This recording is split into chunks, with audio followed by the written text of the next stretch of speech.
up but further along. Sunlight replacing the stars. Finding my phone in the dark. Tenemos, es nuestro tesoro vivo, ¿no? ¿Cómo se llama? ¿Así se llama? ¿Tesoro vivo? ¿Humano? ¿Cómo estamos? ¿No? Nuestro tesoro humano, ¿no es cierto? Si usted quiere saber detalles de esa historia, que pregúntele a hermana Raquel, Ella era una de las hermanas que cruzaban el río en una tabla, no en una tabla, sino en un puente de tablas, ¿no? De tablas, ¿no? Que cruzaban el puente para ir al culto en la noche y de vuelta tenían que pasar por el mismo puente sobre el río. ¿Es así, hermana Raquel, o no es así? No estoy inventando. Así es la historia. Entonces, esa historia no nos encuentra ahora a nosotros aquí. En aquel tiempo el culto, el edificio, el lugar, era esto mismo, pero solamente hasta el lugar donde están los hermanos ahí de esa ala. Ahí había bancas, ahí donde están los hermanos en este lado era una sala donde se hacían clases y era cocina también, donde ustedes están en la cocina ahí metidos y en la sala. Y esto de aquí era patio. Cuando recién empezó. Eso es nuestra historia. Y hoy nos encontramos aquí. Ebenezer. Hasta aquí nos ayudó Jehová. Ha sido un tiempo Oye, recién estoy pensando que yo hay 57 años, yo casi he estado a la mitad. ¿No será mucho?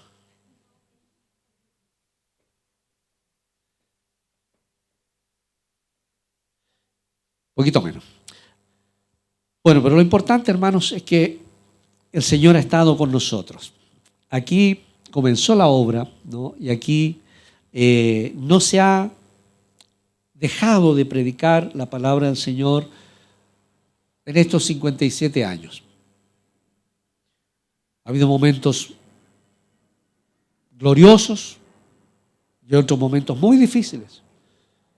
Cuando 3, 4 hermanas permanecían aquí en fe, solamente orando, porque no había liderazgo, no venían gente, ¿no es cierto? Había una crisis y ahí estaban las hermanas. No se cerró la iglesia, no se cerró el templo, ¿no? Hasta que la historia, ¿no es cierto?, nos fue diciendo, ¿no es cierto?, otra cosa. Y aquí estamos, y usted está aquí también ahora. Usted es parte de esta historia.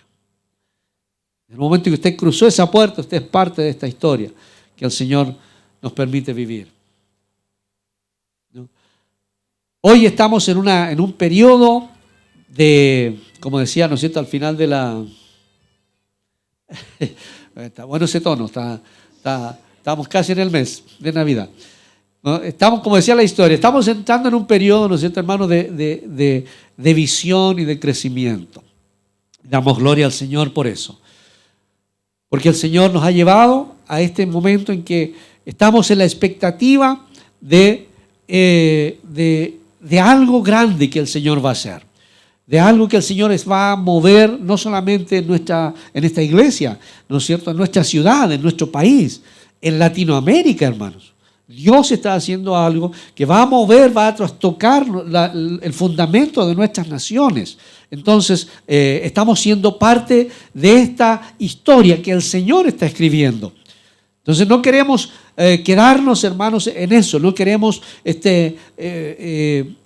ser una iglesia que se conforma, que está, ¿no es cierto?, tranquila, que está aguachadita, ¿no es cierto?, ahí con los tiempos, cumpliendo lo que hay que hacer. No, queremos, hermanos, ser una iglesia movida por el poder de Dios, por el Espíritu del Señor, para conquistar almas, para conquistar naciones, para conquistar familias, hombres y mujeres que conozcan a Cristo, que lo acepten en su corazón, que transformen su vida, que vivan la esperanza de Cristo real en sus corazones.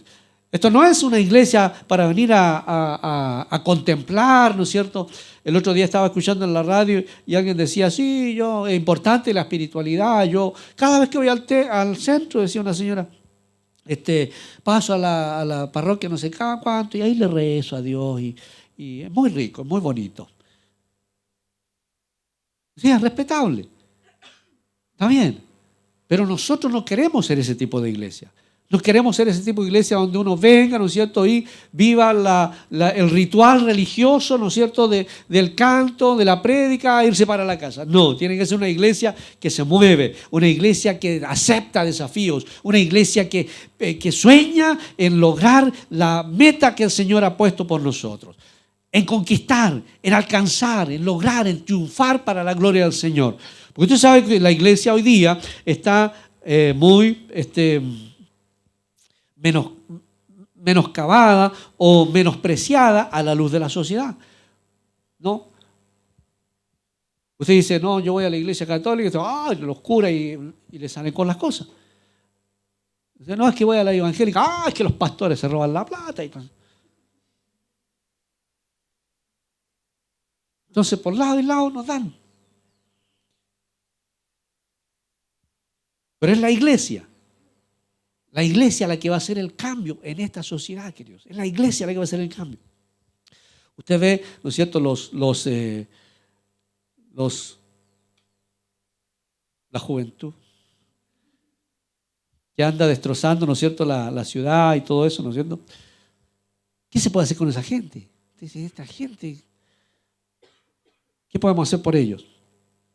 Bueno, Jesús es el único que puede cambiar el corazón de una persona, darle una nueva vida y transformar su corazón de una anarquía, de un sin Dios, a una vida llena de la presencia del Señor. ¿Quién hace eso? Dios. Y el cambio viene por la iglesia. Entonces, queridos hermanos, 3 factores de conquista o 3 factores para alcanzar la victoria. En este texto que usted puede leer en su casa, porque imagino que leyó el de la semana pasada, el del ciego Bartimeo, ¿no?, en el capítulo 7, en el 1 Samuel capítulo 7, nos relata una historia de conquista. Se las voy a contar rápidamente para que vamos al punto, porque es importante que veamos las 3 razones o 3 factores para lograr la victoria, para lograr el triunfo, para la conquista, ¿no? El pueblo de Israel, esto estamos hablando de una historia de Israel de años antes de Jesús, ¿no?, en el Antiguo Testamento, antes que existiera el rey David, ¿no es cierto?, existía un profeta que se llamaba Samuel, que ministraba, ¿no es cierto?, ahí en el pueblo de Israel. Y el pueblo de Israel tenía una bestia negra, ¿no?, un enemigo, un como matón del barrio, que era, ¿no es cierto?, el pueblo filisteo, que siempre estaba, ¿no es cierto?, invadiéndolo por ahí, se les pasaba la rabia, ¿no es cierto?, no invadían nada, pero después volvían a invadir, ¿no es cierto?, y sometían al pueblo cuando querían, porque tenían un desarrollo tecnológico más avanzado que el pueblo de Israel. Entonces, cuando peleaban, siempre Israel salía perdiendo. Entonces los filisteos, cuando querían los asaltaban, cuando querían los dominaban, ¿no es cierto?, y los sometían. Era la bestia negra, era como el matón del barrio, el matón, ¿no es cierto?, del curso, ¿no?, que lo que quería hacía, ¿no es cierto?, con el pueblo de Israel. Pero en ciertas ocasiones, ¿cierto?, Dios les daba, a través de distintos líderes, victorias al pueblo de Israel, cuando el pueblo de Israel volvía a Dios. Entonces había una relación, ¿no es cierto?, entre las derrotas que el pueblo sufría con su dependencia de Dios. Cuando el pueblo se arrepentía y buscaba a Dios, Dios le daba victoria. Y cuando había rebelión, cuando había rebeldía, cuando había idolatría, cuando había desobediencia, entonces los que prevalecían eran los filisteos y dominaban, ¿no es cierto?, al pueblo de Israel. En una de esas historias, ¿no es cierto?, en una de estas batallas o de estos ciclos en que el pueblo de Israel era dominado, ocurre, ¿no es cierto?, lo que aquí cuenta la historia, el capítulo 7 de Primera de Samuel, en donde el llamado de Samuel es al pueblo a volverse a Dios. Vuélvanse a Dios, dice Samuel, vuélvanse a Dios, dejen la idolatría, abandonen los ídolos, no, deje lo que le quita su corazón de Dios y vuélvanse a Dios. Y el pueblo obedeció y se volvió a Dios y volvieron y oraron y buscaron al Señor. Y cuando buscaron al Señor se dieron cuenta de su debilidad y le dijeron a Samuel, Samuel, ora por nosotros, ora por nuestro pueblo. Filisteos de nuevo. Ellos habían dispuesto su corazón para el Señor y van, ¿no?, a pedirle que ore porque vienen los filisteos, vienen otra vez a invadir, y eran invasiones sangrientas, ¿no? A filo de espada, muerte, dolor. Eso es lo que venía con los filisteos. Y ellos eran un pueblo débil, ¿no es cierto?, frente a estos enemigos. Entonces Samuel, dice la palabra del Señor, le estoy contando la historia muy a grosso modo para que usted la lea en la Biblia, no se vaya a olvidar, 1 Samuel capítulo 7. Entonces Samuel clama a Dios, dice que Dios oye a Samuel. Y de una manera milagrosa, ¿no?, algo ocurre que el pueblo de Israel se levanta en batalla, se levanta en guerra y domina, ¿no?, y vence a los filisteos. Y hay una tremenda victoria. Y después que se consuma la victoria, viene Samuel, ¿no es cierto?, y hace esta ceremonia del versículo 12, donde toma una roca, toma una piedra, ¿no es cierto?, y le pone nombre, ¿no? Ebenezer, le pone a la roca. Eso significa roca de socorro. Roca de socorro. Y estableciendo, ¿no es cierto?, la relación entre quien nos rescata, quien es nuestra roca, quien es nuestro fundamento, es Dios. Hasta aquí, dice Samuel, nos ha ayudado el Señor, ¿no? Y después viene un tiempo de bendición para el pueblo de Israel. Lea la historia.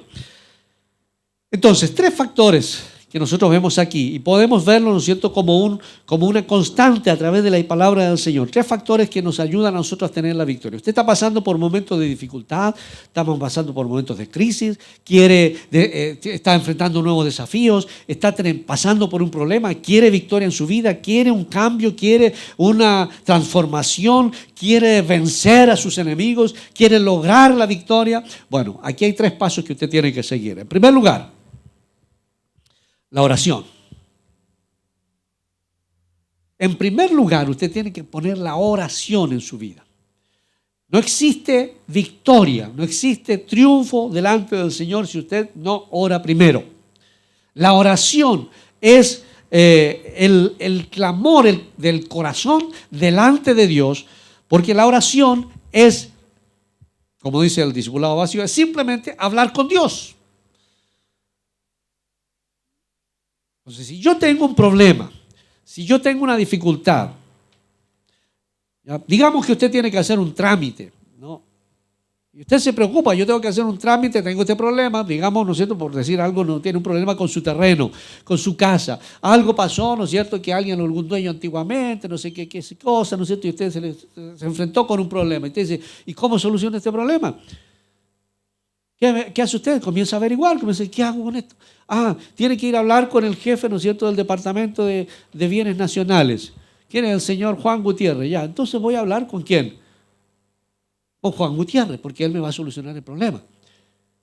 Yo no saco nada con quejarme, con llorar, con angustiarme, con patalear, ¿no es cierto?, con reclamar, con enojarme. Lo que tengo que hacer es encaminar mis pasos, alzar la oficina de don Juan Gutiérrez, golpear su puerta, entrar a su oficina y decirle, señor Gutiérrez, mire, este problema es el que tengo yo. Entonces, querido, eso es la oración. Eso es la oración. Usted se encamina a la oficina del Señor, golpea su puerta, entra a la oficina del Señor y allí le cuenta su problema, su dificultad, su clamor, su necesidad a Dios. No puede haber victoria si usted no hace eso primero. No puede haber victoria porque Dios no se va a dar por enterado en tanto no vea un corazón dispuesto a ver la obra de Dios en su vida. Porque mientras yo no le diga a Dios, Señor, mira, esta es mi necesidad, este es mi clamor, mira, Señor, este es mi problema. Mientras yo no le diga a Dios directamente eso, lo que le estoy diciendo es, no te preocupes, Dios, yo voy a ver cómo soluciono la cosa. Entonces, ignoro a Dios, claro, le digo, oh Diosito, por favor, ayúdame. Pero eso no es una oración. Eso no es una oración. Orar es hablar con Dios. ¿Y cómo hablamos nosotros? Bueno, ahora hablamos poco, hablamos por WhatsApp, ¿cierto? No nos comunicamos mucho, aún en la familia. Estamos sentados en la misma mesa y cada uno con su celular. Nadie conversa, nadie habla. Entonces no nos comunicamos ni entre nosotros. ¿Cómo vamos a hablar con Dios? Entonces no puede haber victoria si no hay oración, si no hay clamor. Y lo que el Señor nos enseñó en esta visión es que hay que orar al Señor. Por eso tenemos 90 días de oración, 2 veces al año, 90 días de oración. En Bolivia son 3 veces al año, 90 días de oración. O sea, están todo el año orando. Y espérese, que cuando no hay 90 días de oración, hay culto matutino a las 6 de la mañana. Aleluya. Así que se terminan los 90 días y seguimos con el culto matutino. Oración a las 6 de la mañana, de martes a viernes. Pues la iglesia tiene que orar. La oración, queridos, es lo que hace el cambio, la transformación. La oración es la que gana las batallas. Las batallas en el espíritu se ganan de rodillas, orando al Señor, clamando a Dios. No un día, en forma permanente. Porque como ya lo hemos dicho, ¿no es cierto?, en otras ocasiones, la oración es como el martillo que golpea la roca. Si usted toma un martillo, por muy grande que sea la roca, y usted la comienza a golpear, y la comienza a golpear, y la comienza a golpear, en algún momento esa roca se va a partir. Así es la oración. Clamor, clamor, clamor delante de Dios. Clamor delante de Dios. Dicen algunos que usted tiene que clamar y pedir a Dios hasta que tenga la convicción en su corazón que Dios le ha dado la respuesta. A veces ocurre así.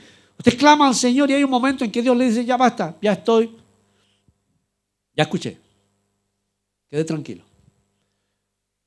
¿No? Es la oración que mi mamá tenía por mi papá. Mi mamá se angustiaba por mi papá.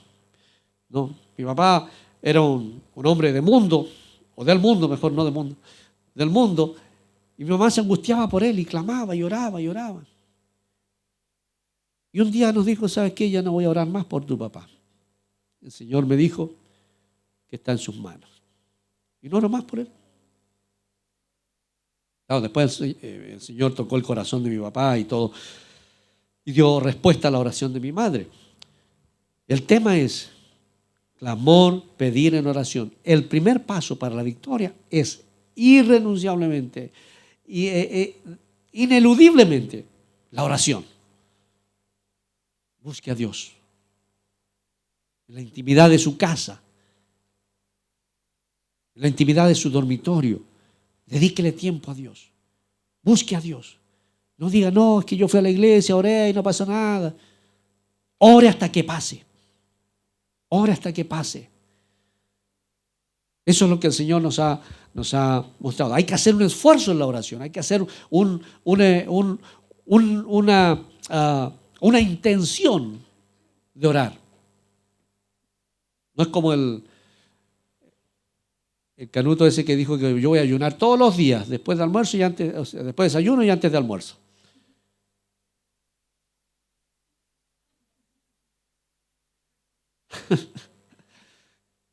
O sea, no ayuna nada, pues. Medio esfuerzo. No, hay que esforzarse. El segundo factor para la conquista y la victoria es la obediencia. Es algo que vimos, ¿no es cierto?, el domingo pasado. Es la obediencia. Aquí es la historia que nosotros vemos en Primera de Samuel. ¿No? En el versículo 10 y 11 dice: y aconteció que mientras Samuel sacrificaba el holocausto, los filisteos llegaron para pelear con los hijos de Israel. Mas Jehová, voy a checar la letra. tronó aquel día con gran estruendo sobre los filisteos y los atemorizó y fueron vencidos delante de Israel. Y saliendo los hijos de Israel de Mizpa, siguieron a los filisteos, hiriéndolos hasta abajo de Bet-car. Mire qué interesante lo que dice ahí. Ahí dice que venían los filisteos, ¿no?, a atacar a Israel. Samuel estaba entregando el sacrificio, ¿no?, en obediencia al Señor, dándole la gloria al Señor, entregándose al Señor, lo que es equivalente a la oración que estamos viendo. Y cuando estaban en eso, dice que venían los filisteos. Comenzó el ataque. Comenzó el ataque. Y ocurre algo extraordinario. Dice, y tronó Jehová. ¿Qué fue eso? No se puede decir, no sabemos qué fue. Pero fue algo extraordinario que de alguna manera afectó al ejército enemigo. Pero Israel no se quedó ahí. No dijeron, ya el Señor los atemorizó, ya se fueron. No, ellos se levantaron y fueron a la batalla.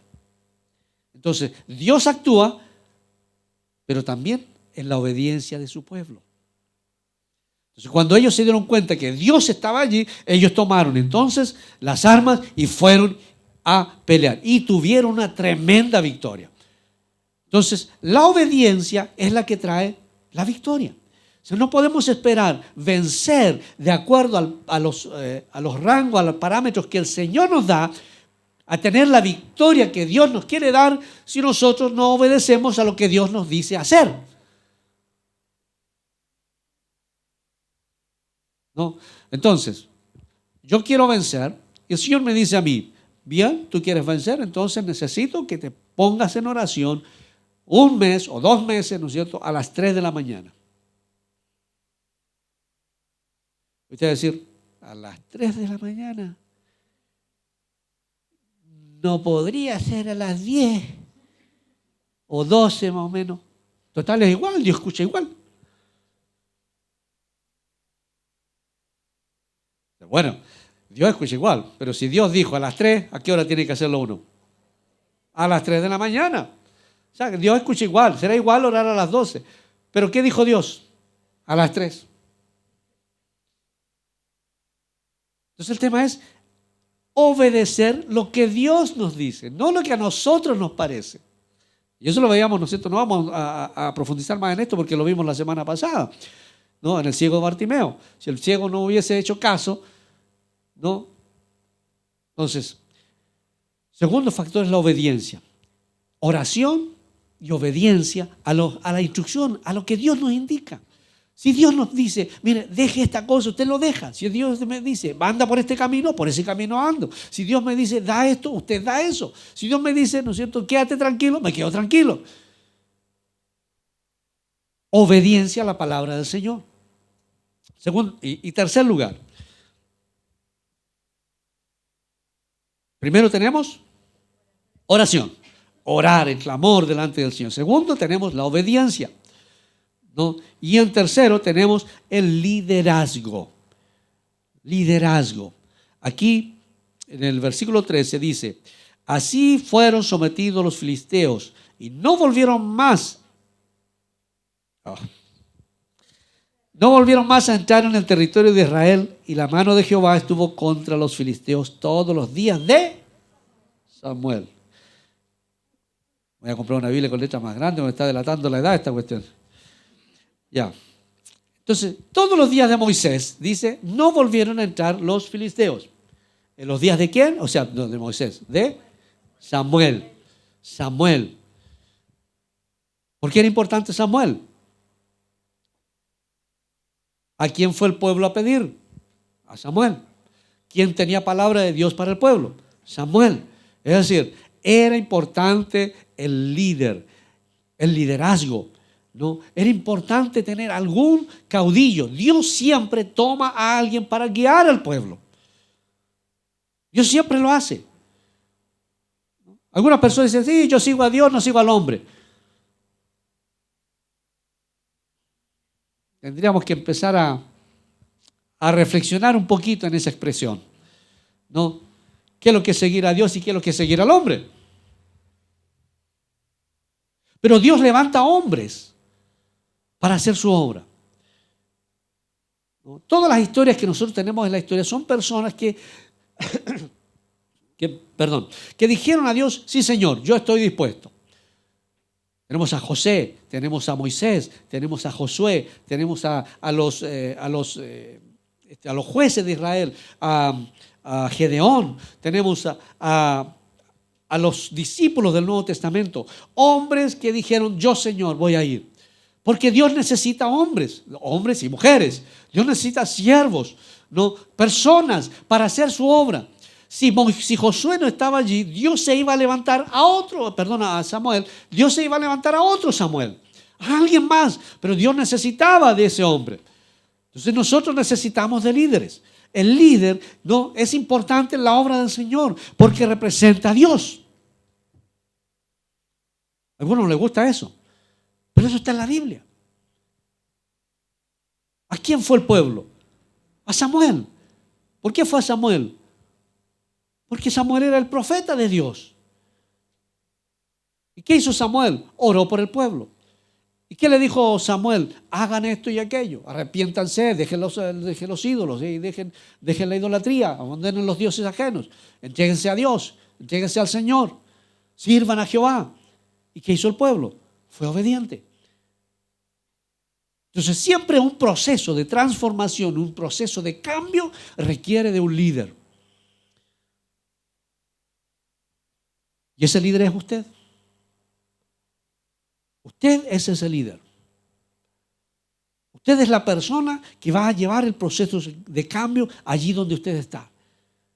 Los cambios que se necesitan, ¿no es cierto? Donde usted dice, mira aquí cómo está esta cosa, cómo está todo malo, y se queja y tiene... Bueno, Dios le está llamando a usted para ser un agente de cambio. A usted Dios lo está llamando. Así como me llamó a mí, como llamó aquí a los hermanos, ¿no es cierto?, que reconocemos, nuestros líderes, ¿no? Ellos han asumido una responsabilidad. Pero Dios no ha dejado de llamar líderes. Usted es importante. Los varones son importantes para el liderazgo de la familia, para tener hombres y sacerdotes de Dios en medio de la familia. Y si el hombre no está, ahí está la mujer. Asume el sacerdocio, asume la dirección, asume el liderazgo de sus hijos. Y si no es el papá, no es la mamá y es el hijo el que está sirviendo al Señor, ese es el que toma el liderazgo. Porque quiere transformación y cambio en su familia. Bueno, tómelo en el nombre del Señor. Usted va a tener victoria en el nombre de Jesús. Siempre cuando se confluyen estos tres factores, oración, obediencia y liderazgo, entonces hay victoria en el Señor. Es imposible que no haya. Es imposible que no haya, porque eso es el orden de Dios. Nos sometemos al Señor, buscamos a Dios, clamamos a Dios, oramos, obedecemos al Señor y nos levantamos como líderes para la transformación y el cambio que necesitamos. En nuestra casa, en nuestra familia, en mi propia vida. Acuérdese que hemos dicho, la transformación, el cambio, la victoria, la conquista es primero de mi propio corazón y después mi familia y después mi ciudad. ¿Quién va a liderar ese cambio? Yo tengo que hacerlo. Entonces, tome usted el liderazgo de su vida. Tome usted el liderazgo de sus sueños, de sus planes, de sus proyectos, de su servicio a Dios. Tome usted su liderazgo. Usted es el líder. Usted tiene que decir, esto es lo que yo voy a hacer, esto es lo que el Señor me demanda, a esto el Señor me está llamando. No sea usted un corcho o un pedazo de plumaviten en medio de las olas que se va, ¿no es cierto?, donde lo llevan. No, si me voy para allá, me voy para allá. Bien, la ola corriente va a este otro lado, para allá. ¿No? Espumita. No podemos vivir la vida así. Tenemos que tomar el control y el liderazgo de mi vida. Usted no puede decir, yo quisiera seguir al Señor, pero no en mi familia nadie. O yo quisiera seguir al Señor, pero mi trabajo es tan difícil. Yo quisiera seguir al Señor, pero no tengo tiempo. Tome el control de su vida. ¿Quiere seguir al Señor? Sígalo. Y diga, yo voy a seguir al Señor y tomo liderazgo de mi propia vida y voy a hacer los cambios que sean necesarios para seguir al Señor. Voy a hacer los cambios necesarios para obedecer al Señor. Eso es tomar liderazgo. Primero, usted no puede liderar a nadie si usted no lidera su propia vida primero. Papás, mamás, hijos. Si usted no lidera su propia vida primero, no va a poder ser un líder. No puede guiar a nadie. Lo bueno de la historia es que 3 factores son carta segura. Seguro. Hay conquista, hay victoria, hay resultados, hay triunfo en el Señor si usted toma estos 3 factores y los asume y los vive en su vida. Oración, obediencia y liderazgo. Amén. Entonces el cambio, queridos, comienza por una decisión personal. Tenemos gente que nos ayuda, podemos tener gente que nos aconseje, podemos tener gente que nos guíe, gente que nos enseñe, pero nada, absolutamente nada va a ocurrir en mi vida si yo no tomo la decisión. Decir, Señor, yo voy a ir, yo voy a hacer el cambio, yo voy a entregar mi vida, yo voy a hacer la bendición para mi familia, yo voy a ser protagonista de cambios en mi matrimonio, con mis hijos, en el desafío que usted tenga. La primera decisión es suya para servir al Señor. Amén. Y si usted lo toma, Dios le va a dar la victoria. Después de una batalla que tenemos que dar. Cuando nosotros hablamos de victoria, cuando nosotros hablamos de triunfo y de conquista, estamos hablando de batalla. Ve que el pueblo de Israel, ¿no? Dios dice que tronó entre el ejército filisteo, pero el pueblo fue, tomó las armas y fue a darle duro a los filisteos, aunque Dios ya le había dado, pero ellos fueron igual. Entonces tomemos las armas, hermano, tomemos las armas en el nombre del Señor. Estos 3 factores hemos tomado como iglesia nosotros a partir del año 2016. Y usted está aquí producto de estos 3 factores. Porque alguien oró por usted. Alguien oró. La iglesia comenzó a orar. La iglesia comenzó a clamar al Señor. Nos parecía tan raro tener que levantarse para estar aquí a las 6 de la mañana. Llegábamos así con las ojeras para orar. Ya nos acostumbramos ya. Algunos veníamos con el pijama. Ya nos cambiamos ropa. Pero la iglesia hemos aprendido a orar en la mañana. Porque así es como Dios da la victoria. Usted está aquí producto de esa oración. Comenzamos a orar hace 2 años atrás. Fue varios que están acá, ¿no es cierto? Y orábamos de los primeros 30 días. Y a después de los primeros 30 días casi no llegó nadie. Después de los primeros 90 días. Pero seguimos. Ya vamos nuestro 3er año. Y usted está aquí, producto de esa oración. Decidimos obedecer al Señor. Porque antes hacíamos nosotros células y hacíamos muchas cosas y celebramos aquí y allá. Pero estábamos nosotros, éramos como un club privado, nadie más entraba. Decidimos decir, Señor, tú nos guías, hacia la derecha vamos a ir, a la izquierda vamos a ir. Si paramos, si tú nos paras, nos paramos. Donde tú nos lleves, allí vamos a ir. En obediencia a tu palabra, y decidimos obedecer al Señor. Y el Señor nos ha bendecido. Y le pedimos al Señor líderes. Señor, danos líderes que te amen, Señor. Porque en 15 años que nosotros llevábamos de trabajar en células con mi esposa cuando nuestros niños eran chiquititos, 3 veces tuvimos problemas. Nuestros líderes se fueron. Preparábamos líderes. Trabajábamos con ellos. ministrábamos a nuestros hermanos, pero se iban por distintas razones, algunos bien, otros mal. Pero cuando el Señor nos enseñó la importancia del líder, entonces comenzamos a ver los cambios. Y por eso que damos gracias al Señor por los líderes que el Señor nos ha dado. Son tremendos.